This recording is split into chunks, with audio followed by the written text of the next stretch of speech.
Here we are on the scene of brain surgery. This violinist has been experiencing problems with her bow hand, and so these surgeons are attempting deep brain stimulation.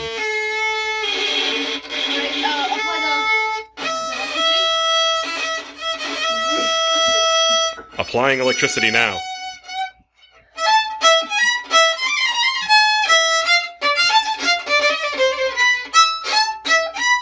Doctor, shouldn't you be wearing a mask for this? This isn't coronavirus, this is brain surgery. Good point.